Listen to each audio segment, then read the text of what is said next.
안녕하십니까. 반갑습니다. 오늘 이렇게 경치 수려한 청평에서 만남을 가지게 돼서 너무 기쁘고요, 즐겁습니다. 매해 오는 오늘이지만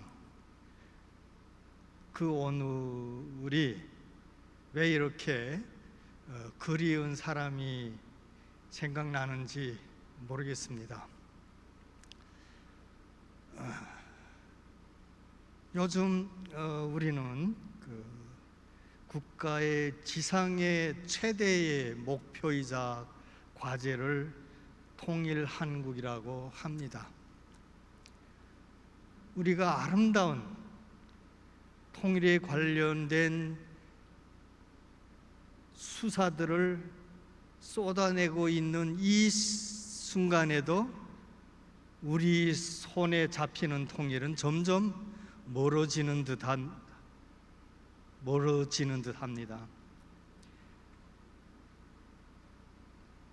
통일은 외쳐도 우리 가슴을 울리는데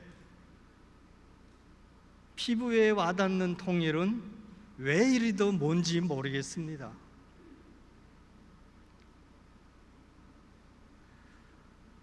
우리 정성이 부족한 것일까요? 우리가 만들어 놓은 아름다운 그림이 잘못된 것일까요? 또 그 그림 속에 하나하나의 점들을 잘못 찍어서 있을까요?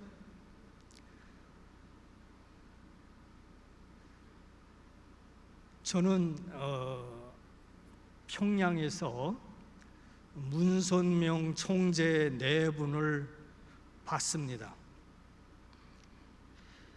그때 북한 주민들 입장에서는 세계를 조금씩 보아가기 시작한 그 첫 발자국 그 시절에서는 무엇인가 북한이 생각하고 의도했고 역사를 쌓아갔던 그 과거들이 잘못되지 않았는가라고 생각하고 있던 그 시점에 저는 문선명 총재가 북한에서, 그것도 수도인 평양에서, 그것도 북한의 최고위 관료들 앞에서 당당하게 당신들의 사상과 정책은 잘못됐다라고 담대하게 얘기하는 모습을 보면서 저는 영웅을 보는 듯 했습니다.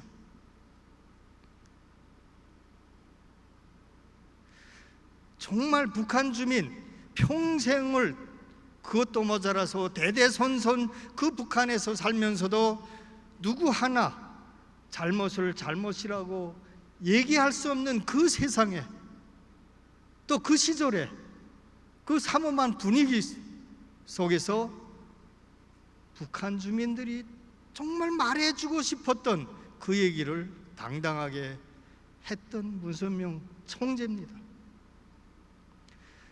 북한 밖에서 주체사상을 비판하고 공산주의를 비판하고 세월을 비판하는 그 체제를 비판하는 사람 수없이 많이 봤습니다. 그러나 제가 사는 평양에서 그러한 사람 보질 못했습니다. 그 하나 때문에 저는 그분을 그리워합니다. 오직 그 하나, 그 담대함, 그 솔직함.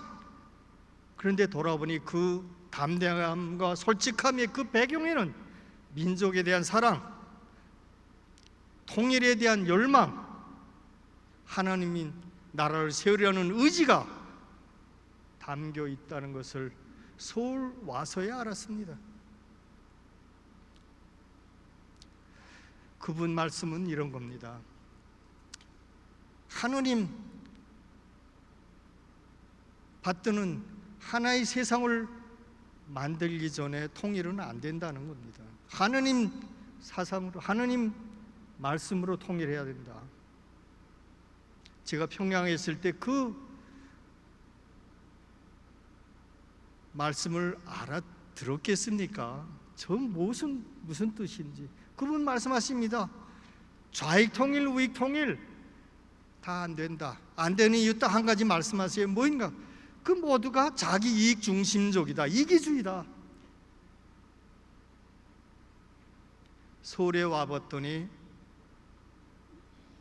좌든 우든 진보든 보수든 그 이익으로 싸우는, 이전 투구하는, 피 터지게 싸우는 모습 제가 봤습니다. 어떻게 이곳으로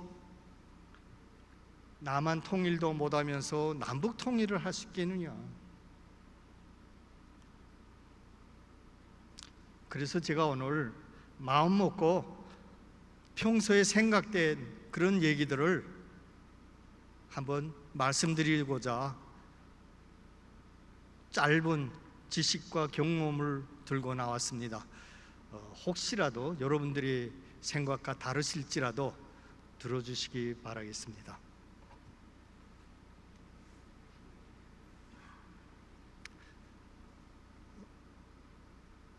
우리 가족연합에서는 두익사상이라고 하죠. 지금 여러분들은 통일이 우리 지금 정부 들어서서 역대 그 어느 정부보다 과거의 모든 정부가 북한에 배려했던 모든 것을 합친 것보다 몇 배도 많은 배려, 인내, 선의를 베풀었습니다.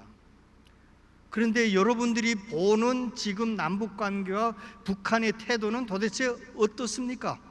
과거보다 나아졌습니까?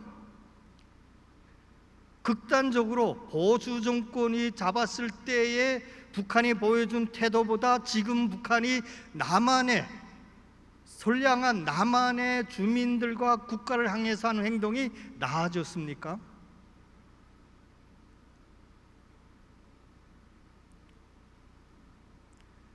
저는 항상 이런 생각을 합니다. 북한이 보여주는 행동을 볼 때마다 저들의 변화는 우리가 무엇을 어떻게 해주는가에 따라서 달라지는 것이 아니다. 저들이 생각과 저들이 하고 싶은 행동들과 우리를 일치시키지 않으면 우리가 어떠한 행위를 하더라도 그들의 행동은 우리와 정합이 되지 않는다는 것을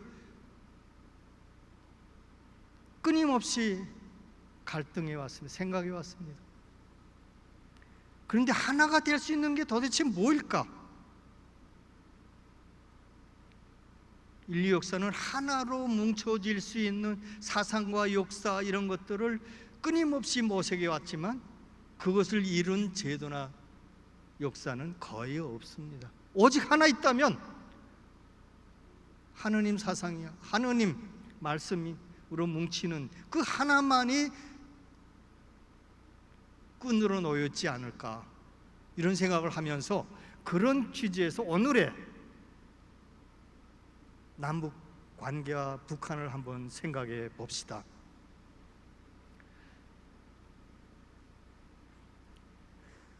우리 소원은 통일이라고 합니다. 우리 소원은 통일이라는 노래를 부를 때 울지 않았던 사람 대한민국에 거의 없었을 겁니다. 한 번이라도 울었을 겁니다.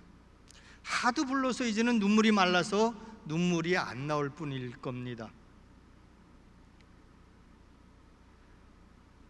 얼마나 감동적인 노래입니까? 우리의 소원이 담긴 노래고 우리 희망이 담긴 노래고, 그리고 그 희망이 현실됐을 때 우리에게 얼마나 많은 아름다움과 결과를 가져다 줄 것이라고 하는 믿음을 주는 노래, 그 단어 아닙니까? 근데 우리는 왕왕 잊고 있는 것이 있습니다. 내가 하느님이 좋다고 할 때는 하느님에 대한 생각이 같을 때 하느님이 좋아하고 하나님 말씀을 따라야 된다는 그 간단한 진리를 우리는 잊고 살고 있습니다. 과거에 많은 나라들이 경제 통합을 비롯해서 정치 통합, 국가 통합을 이루어 놓은 사례들이 적지 않게 있습니다. 저게 있죠. 단일 국가로의 경제 통합, 예? 이게 스위스 연방이라든가 미 합중국이라든가 그 과거의 소련, 소비에트 사회주의공화국 연맹, 이 소비에트 사회주의공화국 연맹을 소련이라고 하잖아요. 그리고 독일의 졸페라인, 지금 원래 졸페라인이라고 하는 말은 관세 동맹이라는 뜻이죠. 졸페라인 하면 지금도 가보면 그게 거대한 아주 유럽에서 가장 큰 탄전 루르 지방이라고 거기에 아닙니까? 이 루르 지방에서 근대 자본주의 산업화에 가장 큰 공헌을 한 이 루르 지방 탄광. 이게 독일이라는 나라도 없고 지역에 이렇게 저 소국가들 이렇게 막 400개 이상이 널려 있는 그때 지역마다 소명 동맹 이런 것들 만들어 가지고 하잖아요. 그래가지고 하여튼 그 역사는 참 많은데 여러분들이 참고를 하시고 1871년경에 프랑스의 전쟁에서 루르 지방에서 난 철강 그 대포 만들고 그래가지고 프랑스 싸워서 이겨가지고 그걸 모텔에서 독일 연방이 형성이 되잖아요. 이 독일 졸페라인. 예? 근데 미 합중국은 국가의 연합이 아니고 주로 주의 연합 아닙니까? 소련 같은 건 국가의 연합 이런 거 있었습니다. 그런데 단일 국가로의 연합은 기본적으로 뭐냐? 경제 제도가 상이하지가 않았습니다. 자본주의적 고래가 합법화되어 있는 지역이나 국가들 간의 통합이었습니다. 지금 우리의 남북 통합은 뭡니까? 사상과 제도와 토대의 성격이 완전히 다른 두 지역의 통일을 얘기하고 있습니다. 그 다음에 또 강제로 경제 통합한 우리 가슴 아픈 역사가 있지 않습니까? 일본의 식민지 통합, 또 영연방이라든가 하여튼 군사적 침입을 통해서 한 나라를 아예 통합해버리는 또 독일 통일, 그건 뭡니까? 한 체제가 완전히 무너져서 그 체제가 무너진다는 것은 이념과 사상뿐만이 아니라 그 이념과 사상으로 형성된 제도, 경제, 토대 이런 것들이 다 무너져서 완전 그냥 가져와서 새롭게 그냥 통합한 나라가 제도를 이식하는 이런 통합, 남북한 통합이 제일 싫어하는 그런 통합. 자본주의 국가 간 경제 통합, 우리 지금 목도하고 있지 않습니까? EU 경제 통합, 가트로부터 넘어와서 EU 경제 정치 통합까지 얘기하지 않습니까? 그래서 국가 간 관세 철폐, 관세 자유무역 지역 협정, 관세 동맹, 그다음에 공동 시장, 그리고 경제 동맹, 그리고 완전 경제 통합으로 가자라는 이런 단계를 설정해서 지금 나와서 지금 정치 통합까지 논의하는 단계로 발전됐다. 근데 이것 역시 사상과 이념과 제도가 동일한, 비슷한, 충돌하지 않는 그런 국가들 간의 경제 통합을 얘기하고 있는 겁니다. 이것 역시 현존하는 남북한의 실상을 대변할 수 없는 그러한 사례에 불과하다, 이런 거죠. 근데 지금 북한이 주장하고 우리가 주장하는 통일, 우리 국가가 합법적으로 내세우는 통일 방안은 한민족 공동체 통일 방안입니다. 그게 보수든 진보 정권이든 그걸 인정한 기초에서 각이한 정부의 통일 방안을 이 선상에서 구체화하는 거 있습니다. 근데 거기 보면 우리는 통일을 어떻게 생각하느냐? 우리는 교류 협력을 하자. 그래가지고 교류 협력을 하면 서로 주고받고 이러면 두 가지가 해결된다. 뭐냐? 정보가 전달되고 문화가 전달돼서 서로가 이해하는 폭이 넓어지고 이래가지고 서로가 이해해서 생각하는 게 같아지면서 간다. 그리고 교류 협력을 통해서 남북한이 현존하는 경제적 격차를 줄여나갈 수 있다. 예? 이 격차가 없이 통일하면 한쪽이 너무 부담이 크니까 교류 협력을 통해서 경제적 수준을 맞춰 나가자. 이런 교류 협력 단계를 설정을 해요. 그리고 그것이 어느 정도 이루어져 가지고 남북한 그 국가와 시민 사회의 컨센서스가 이루어질 때 어느 정도 이루어지면 통합으로 가자, 연합으로 가자. 그리고 마지막에 총선거를 통해서 하나의 단일 국가로 가자. 그게 독일이죠. 근데 지금 북한은 그걸 얘기를 안 해요. 그건 얘기 안 하고 기본적으로 교류협력은 필요하겠다. 그리고 북한이 생각하는 건 뭐냐? 그때 가서도 교류협력이 왕창 진행되고 이제 사람들의 생각과 문화와 경제 교류의 습관들이 갖다 줬다고 하더라도 사상과 이념 제도는 그대로 차이가 있기 때문에 이건 존치시켜야 된다. 그래가지고 통일 방안은 뭐 연방제, 남의 북한의 사회주의, 남한의 자본주의, 시장경제, 계획경제 그대로 등에서 형식적으로 분리 통치하자. 이게 마지막입니다. 근데 좋습니다. 서로 생각하는 거 다를 수 있어요. 근데 이것을 서로 일치시키기 위한 우리 노력이 과연 있었느냐를 한번 반성해 보세요. 우리가 앞으로 가려면 목표를 우선 세워놓고 가장 짧은 길을 가려고 하지 않겠습니까? 왜? 짧은 길을 찾을수록 효율이 올라가니까요. 비용이 적게 드니까요. 희생이 적으니까요. 근데 우리는 목표를, 우리만의 목표를 꼽아놓고 남이 듣든 말든 우리 길을 가려고 얘기들을 하는 겁니다. 북한도 마찬가지입니다. 근데 그때 쓰고 있는 서로의 용어는 너무도 엇비슷해서 헷갈릴 지경입니다. 자, 이게 너무 많이 말씀드려서 죄송합니다. 자, 이게 지금 우리가 여기서 제가 여러분들께 말씀드리자고 하는 것은 북한이라는 나라가 도대체 어떤 나라냐 하는 걸 우리가 알 필요가 있습니다. 북한이 어떤 나라고 북한 국민들이 어떤 생각과 행동 양식을 가지고 있는가를 우리가 정확히 표현해내지 못하면 교류 협력 그 자체도 초기 통일의 초기 단계인 교류 협력 자체도 성공으로 이끌 수 없기 때문에 우리가 이 말을 하는 겁니다. 과연 북한은 어떤 나라냐? 자,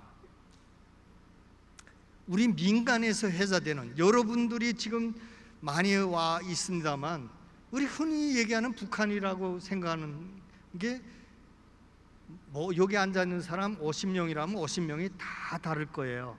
예? 근데 비슷하긴 다 같아요. 예? 그 뭐입니까?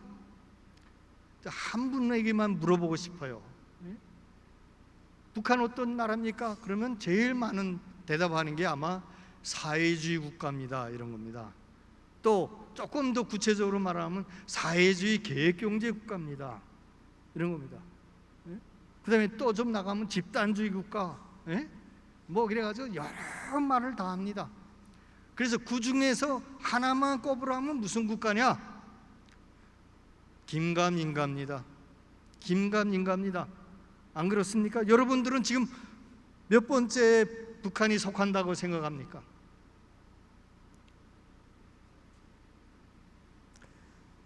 헷갈리는 이유는 이런 겁니다.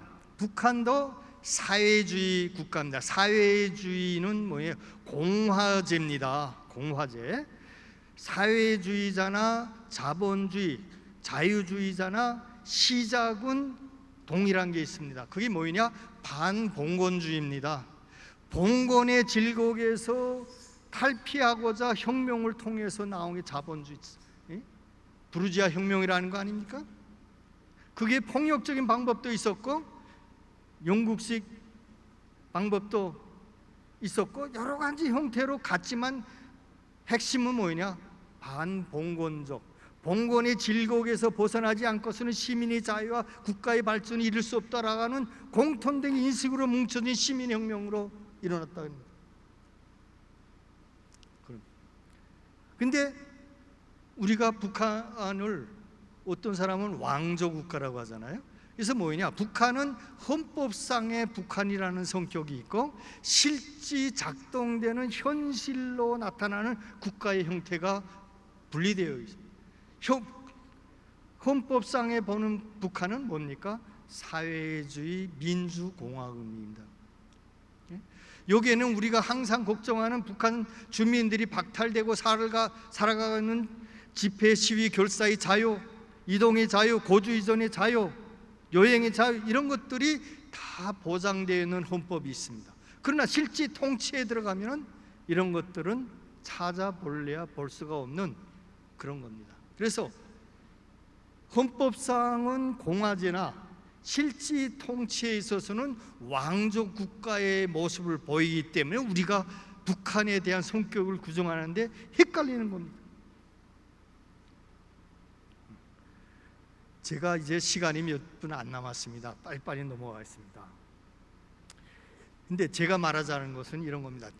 마르크스적인 입장으로 보더라도, 마르크스적인 입장에서 보더라도 지금 북한의 사회는 공산주의 과도적 사회, 즉 사회주의 사회 아닙니까? 사회주의 사회는 뭡니까? 공화제.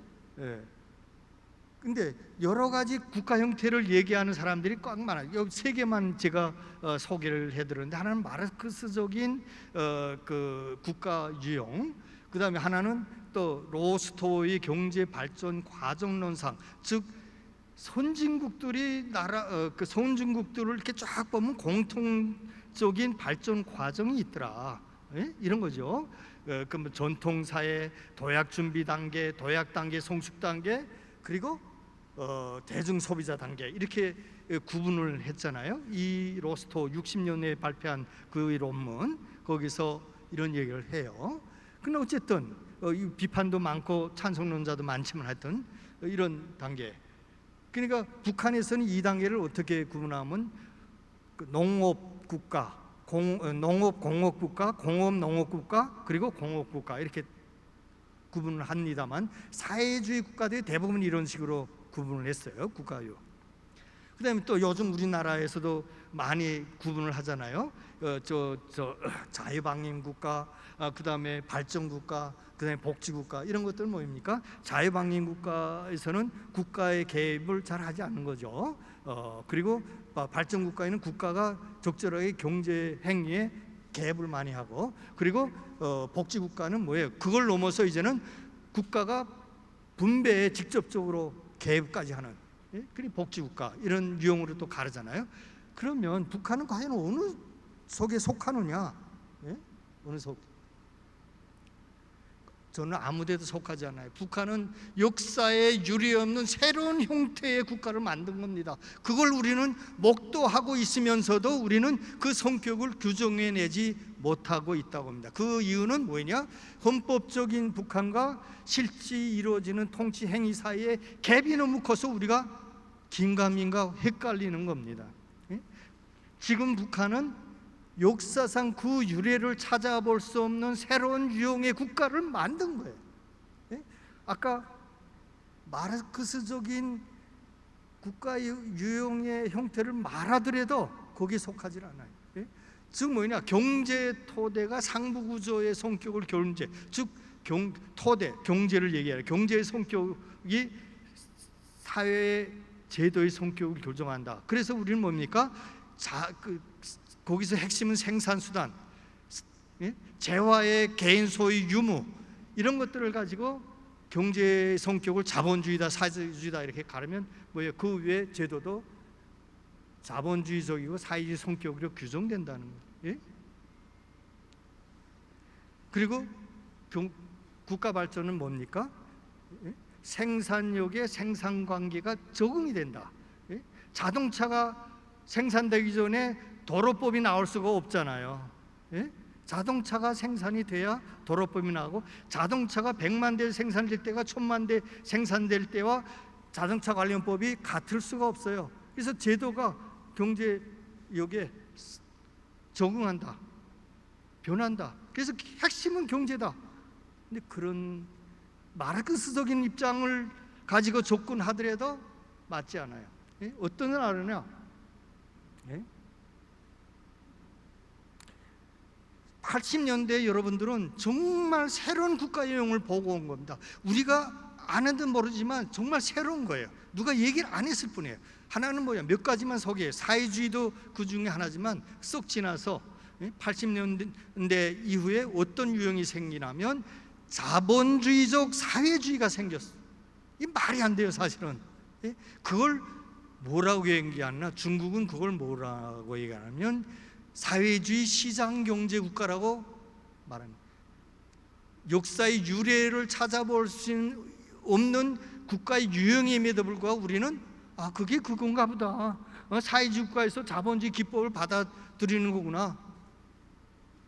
이렇게 얘기합니다. 다 틀렸습니다. 인류 역사에 그러한 제도, 그러한 이론을 내놓은 역사가 없습니다. 이러한 유형이 있습니다. 거기에 중국이나 베트남이나 쿠바나 이런 것들이 들어가죠. 사실은 사회주의 시장경제라고 보다는 자본주의적 사회주의라고 명명하는 것이 더 정확할 거다. 근데 왜 말 못하냐? 그러한 이론을 말한 사람이에요. 두 번째 국가는 북한입니다. 이 어떤 국가냐? 이거는 제가 이름 붙인 건데, 이거는 앞에 자본주의적 사회주의가 있듯이 이거는 봉건 전제주의적 사회주의 국가입니다. 인류 역사에 더군다나 좁혀서 얘기하면 사회주의 역사만 보더라도 언제 이런 봉건 전제주의적 왕권적 사회주의가 있었던 때가 있었습니까? 세습을 하고 획일적이고 유일적인 관리로 나라를 다스리고 국민에게 자유 박탈하고 심지어 자기 믿을 자유, 하느님을 믿을 자유도 박탈한 그런 나라 여러분들 보셨어요? 봉건 전제적 사회주의 유형이 이 작은 한반도에서 역사상 처음으로 탄생한 거예요. 그 탄생의 실체를 우리가 보는 겁니다. 그러면 우리는 그 국가를 어떻게 다스려야 되느냐, 대해야 되느냐, 그런 얘기입니다. 북한의 생활, 우리는 남과 북이 그냥 사람이 사니까 그저 거기서 거기겠지라고 얘기합니다. 그렇지 않습니다. 전혀 다른 세상입니다. 전혀 다른 세상이에요. 자본주의 하면 뭡니까? 재화의 소유권을 개인 자유의사에 반하거나 헌법에 의거하지 않고는 환수할 수 없는 그런 제도를 자본주의 제도라고 합니다. 근데 거기서부터 이 재화의 소유가 자유화돼 가지고 파생되는 제도가 뭡니까? 상부구조죠. 법과 기구체계와 그로부터 그게 유지되면서 형성되는 문화라든가 이런 상부구조일 텐데 이 상부구조가 완전히 달라집니다. 우리는 뭐예요? 아침 일어나면 뭐예요? 자기가 재화를 가지고 자기가 경제생활을 영위하잖아요. 일어나면 뭐예요? 주식시장 보고, 농민시장 가격 보고, 아침 새벽에 일어나서 농민시장 가서 물건 사오고, 이러려면 어떻게 이동의 자유가 필요합니다. 또 내가 어디 가서 돈을 더 많이 벌겠다, 뭐 거기 가서 취직을 해야 돼. 그럼 뭐예요? 이동의 자유가 필요해요. 판매의 자유, 금융자, 돈을 빌려서 내가 투자를 해야 되니까 금융 빌리는 행위도 해야 돼요. 금융 자유와 무역 자유와 이런 것들이 상부 구조를 이루는 법과 기구 체계와 문화를 이루면서 우리는 삽니다. 그러나 북한은 그게 없어요. 집단 체제니까 어떻게 돼요? 실질적으로 북한이 고주 이전의 자유가 있습니까? 직업 선택의 자유가 없어. 중앙정부가 너 여기서 일하 하면 그 자리에서 죽을 때까지 일하는 수밖에 없어. 너 이 집에서 살아. 그 다른 집은 국가에서 주기 전에 그 집에서 움직일 수가 없어. 근데 그것이 잘잘못을 떠나서 그게 현실이고 그러한 체제다 이 말이에요.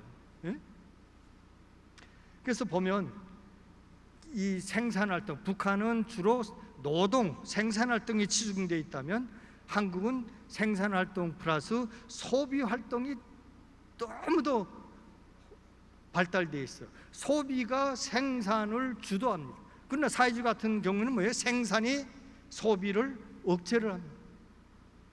억제. 특징은 완전히 다른 세상이에요. 예? 이게 다 말할 수 없어서 시간이 거의 다 가서 넘어가겠습니다. 정치 생활 더 말할 수도 없죠. 거기서 한 가지만 얘기하면 북한에 눈 떠서 공부하기 시작하면 학생 이상은 북한 전 주민이 정치인이에요. 정치 조직에 다 가입돼 있어요. 어린이들은 소년단, 청년들은 청년동맹, 나이 들면 노동당 혹은 직업동맹, 농민동맹, 여성동맹이라고 하는 정치 조직에 가입되어 있습니다. 남한에는요, 정치 조직에 가입되어 있는 사람이 150만이 안 돼요. 북한이 2,500만이지만 2천만 명 정도가 정치 조직에 다 가입되어 있어요. 근데 그게 의무적이고 우리의 150만, 200만이 안 되는 정당인들 다 자율입니다. 자율. 예? 이런 세상입니다. 다른 세상이에요. 예? 이게 넘어와 있을 생각, 제가 딱 말하고 싶은 이런 사회 관리도 마지막으로 한 가지 다른 점. 북한은, 우리는 뭐예요? 시장을 통해서, 여러분들이 저보다 더 잘하잖아요. 시장을 통해서 시장의 가격을 보면서 경제 객체들이 움직입니다. 그러나 북한은 경제 자체를 관리하는 것도 사회적 생산 조직이라고 하는 전 국가적인 생산 조직을 합니다. 이거는 오늘날, 과거에는 사회주의만 있었지만 오늘은 사회주의가 사라진 오늘날의 현실에서는 오직 북한만 사회적 생산 조직을 합니다. 어느 기업이 어디 가서 무엇을 생산하고 뭘 전문하고 어느 기업에 줘라, 협동하라, 어느 기업과 결합하라, 우리 M&A죠. 그리고 어느 기업과 연합해서 탄광과 공장이 연합해서 하나의 조직을 만들어라, 이런 거를 국가가 하는 유일한 나라로 남아 있습니다. 사회적 생산 조직. 기업소 생산 조직은 우리 자본주의에도 있지만 기업소 생산 조직은 기업 내 생산 조직, 기업 외 생산 조직 있잖아요. 뭐 생산 관리는 기업 내고, 뭐 판매, 홍보 이런 건 기업 외 생산, 계약 같은 건 기업 외 생산 관리 아니겠습니까? 이런 것들 이 서로가 달라요. 제가 이 말을 하는 이유는 겁니다. 우리가 교류 협력하고, 예? 그리고 또 투자를 하고 투기에 들어갈 때 이런 사회적 생산 관리를 모르면 어떤 기업과 우리가 계약할 수가 없어요. 왜? 그 기업은 북한 밖에 어떤 기업과도 계약할 권리를 가지고 있지 않기 때문입니다. 그럼 우리는 누가 계약합니까? 국가와만 계약을 합니다. 그러면 이 국가와 계약할 때 무슨 문제가 생기느냐? 북한에서 문제가 생기는 게 아니라 우리 남한에서 문제가 생깁니다. 그 대표적인 것이 노임이죠. 예? 인건비죠. 인권을 그 생산에 참여한 생산자에게 주는 게 아니라 국가의 인건비를 지불한다. 그러니까 얼마나 많은 비판과 오해들이 쏟아져 나옵니까? 이런 것들이 서로가 몰라서 생기는 것들이죠. 예? 자, 마지막 얘기하고 끝내겠습니다. 이 강의, 제가 들고 나온 강의 반도 못했는데 시간이 벌써 지났군요. 자, 우리 해방 딱 됐을 때, 해방됐을 때 북한이 중공업 산업이 대부분 70% 이상이 북한에 가 있었어요. 저 통계 얘기할게요. 저게, 예? 그 방직과 식료가 한국에 있고 대부분 거기가 있어요. 그리고 GDP도 북한이 한 60%, 우리가 40% 이렇게 차이 났었는데 지금은